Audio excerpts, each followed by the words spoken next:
KBC में करोड़पति पति। सूरज के जीवन का एक ही फंडा था कि मेहनत तो गधा भी करता है, घर बैठे जो कमाए समझदार वही होता है। इसीलिए उसने कभी नौकरी ही नहीं ढूंढी। इस बात से हालांकि उसकी पत्नी शिखा बिल्कुल भी अग्री नहीं करती थी, पर फिर भी सूरज को समझाना बेकार था। टीवी में कैसे बनोगे करोड़पति का ऐड देखकर उसे लगा कि बस अब तो घर बैठे ही वो करोड़पति बन सकता है, और उसके पीछे उसने अपने सारे सोर्सेस एक्टिव कर दिए। 2 हफ्ते में उसके कलीग के साले के पड़ोसी के बेटे का सोर्स निकलता है जो कि उसे शो में पहुंचा सकता है, और सूरज उससे मिलने चला जाता है। अच्छा, तो हमें मुकेश जी बता रहे थे कि आप हमें शो में पहुंचा सकते हैं। हाँ, उसमें कोई तकलीफ नहीं है। मैं कल अगर कोशिश करूँ तो इसी महीने में आपका नंबर आ जाएगा। अरे ये तो बहुत बढ़िया हो गया। अच्छा, वो सिलेबस और क्वेश्चन पेपर का कोई जुगाड़ है क्या? हैं?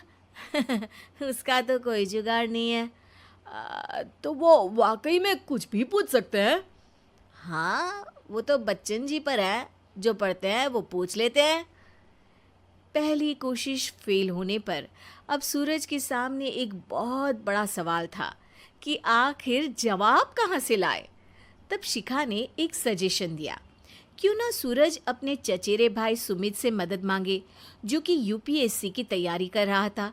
हालांकि इतनी मेहनत करना सूरज को समझ में नहीं आता था, पर कोई और रास्ता ना मिलने पर वो आखिर सुमित से बात करता है। अरे सुमित, हमारा कैसे बनोगे करोड़पति के लिए सिलेक्शन होने वाला है। तुम हमें थोड़े चिट बनाने में मदद करोगे क्या?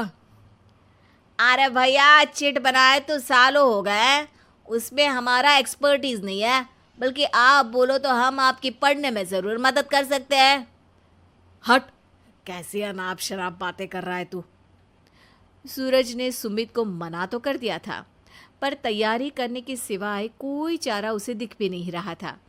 खासकर जब 12 के पेपर लीक करने के एक्सपर्ट शुक्ला जो भी हाथ जोड़ लेते हैं। आखिर सूरज को सुमित के पास जाना ही पड़ा, और उसने सुमित और शिखा से वादा किया कि वो बहुत मेहनत करेगा। 1 महीने की तैयारी के बाद फाइनल हुआ कि शो से 1 हफ्ते पहले एक ट्रायल खेला जाएगा, जहां पर सारे रिश्तेदार ऑडियंस की जगह पर होंगे और शिखा सवाल पूछेगी। दूर दराज से भी रिश्तेदार आकर हाजिर हो गए देखने कि आखिर कैसे बनेगा सुमित करोड़पति। सब कुछ सेट था, और इतने में सूरज आकर अपना स्पीच देता है। ये 1 महीना मेरे लिए आसान नहीं था, पर अपने भाई सुमित और अपनी पत्नी शिखा की मदद से मैं इतनी दूर पहुंच पाया हूँ। मेरे मम्मी पापा के आशीर्वाद ने भी बहुत साथ दिया है मेरा। मैं उम्मीद करता हूँ कि आज के शो में आप लोगों को बहुत मज़ा आएगा। साक्षी पहला सवाल पूछती है और पूरे कमरे में सन्नाटा छा जाता है। इंडिया में कितने स्टेट्स हैं?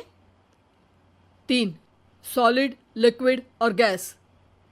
अरे रुकिए, तो ऑप्शंस तो देने दीजिए। इतने में 5वीं कक्षा का चिंटू बोल उठता है। अरे क्या मामा, आप तो पहले सवाल पर ही आउट हो गए। अरे बेटा, पहला सवाल तो ट्रायल होता है ना। अरे तुम अब देखना। देखने जैसी बात तो थी ही। सूरज को इतना शांत किसी ने नहीं देखा था। कभी कभी तो लगता था मानो सूरज आंख खोलकर ही सो गया हो। मामा जल्दी करो प्लीज, कल सुबह पनवेल भी तो निकलना है। अरे हट, कंसंट्रेट करने दे मुझे।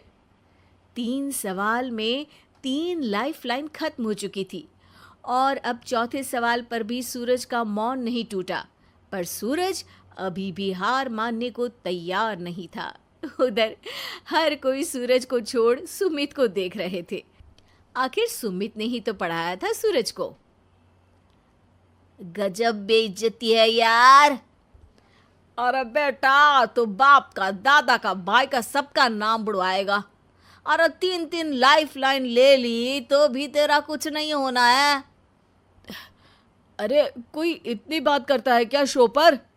अरे बेटा, शो पर तेरे जैसे भी तो नहीं आते ना। सूरज की ये जंग आखिर 1 घंटे बाद 5वें सवाल पर खत्म हो गई, जब उसने इंडिया के नेशनल बर्ड का नाम कहा, कौवा। अरे बेटा, मजा तो बहुत आया, बस थोड़ा टाइम पर खत्म होता तो आनंद भी आ जाता। ताने बारिश के बूंदों की तरह बरस रहे थे और सूरज को भी समझ आ रहा था कि ये करोड़पति बनना शायद उसके बस के बाहर की बात है। पर वो आखिर ये बात मान कैसे लेता? वो सख्त लौंडा जो ठहरा, उसने सोचा कि बेइज्जती तो हो ही चुकी है, पर अगर मैं हार नहीं मानूं तो शायद कुछ हो सकता है। शिखा, तुम देखना, असली शो में आग लगा दूंगा, आग, करोड़पति बनूंगा मैं। हाँ, सब्जियां खत्म हो गई है घर पे, ले आओ। पहले पति बन जाओ, फिर करोड़पति बनना। अरे गजब बेइज्जती है यार। बेटा, अभी तो घर पर ही हुई है, 1 हफ्ते में तो तुम देश के सामने करवा कर आओगे। वैसे जब टीवी पर जाओ ना, तो बस अपने मम्मी का ही नाम लेना, ठीक है?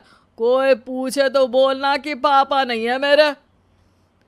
अरे पढ़ाई की, पेपर निकलवाए, इतने सारे लोगों को खाना खिलवाया, क्या फ़र्क पड़ा?